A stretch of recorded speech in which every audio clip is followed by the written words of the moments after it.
people here. I first met David Allen Belmer at Camp Wabaningo, the summer camp of the Evanston Council of Boy Scouts of America. We were both about 11 years old. He was a very good-looking kid, as you'll see in some pictures I put into the Calvin Hall. But he was very thin. He was also very shy. Does this sound like David by any chance? And around adults, he was practically wordless. And I thought I had to tell you that because that was the most dramatic change in somebody's personality I've experienced in my life, because he was so quiet when he was young and not so quiet when he got older. As was many boys in that era, he was keenly interested in the Army and things military. In fact, he earned the nickname Patches because he collected Army patches and was so into it that he sewed many of them onto a jacket, and he proudly wore the jacket whenever he could. Our troop was led by a scoutmaster who had been in World War II and had come back, and he ran the troop like an army. David loved Army surplus stores and anything having to do with camouflage. I don't know if that came through later. We both lived on Dempster Street in Evanston, Illinois, which is actually an exit on the freeway. We were about 3 blocks apart. Our elementary school was also on Dempster Street, so I would pass his house actually 4 times every day to get to Miller's school. We spent quite a bit of time together in our early teens. One of our favorite activities was watching television at the Belmer household. And most notably, anybody heard of Steve Allen?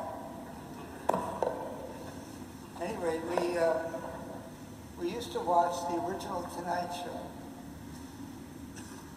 which starred Steve Allen. And David's family were more early adapters than my family.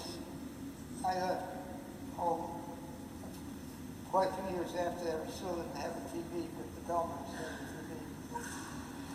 TV. Another pastime we enjoyed was much riskier. We spent hours performing experiments in a full-out laboratory that my late grandfather built in the Hoyser basement.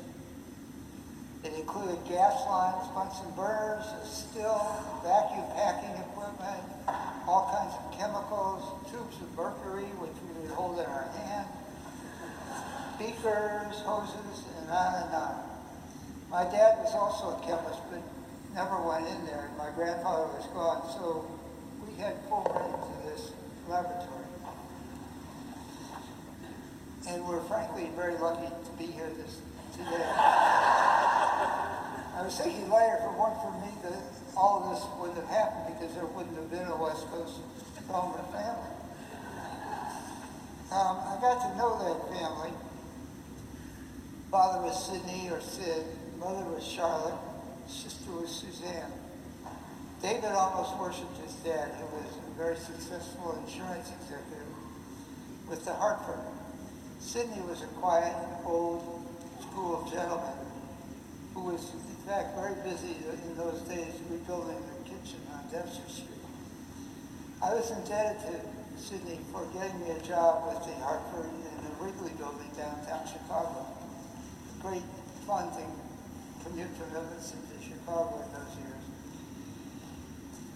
I was working in the computer room, which in those days was involved punch cards and wired programming tools, hardwired. But it was very interesting for me to learn about the start of corporate computing, and I was able to use that knowledge a lot later in life when I was in business. We had great times together in Troop 21, I almost said Troop 14, on multiple hikes and camping trips, as well as return visits to summer camp. At one point, I was patrol leader of the Eager Beaver Patrol. artistic control. And another member of that merry little group was somebody named Norman Stone, who was the son of W. Clement Stone, anybody here from the insurance industry. And he is now a very colorful San Francisco associate.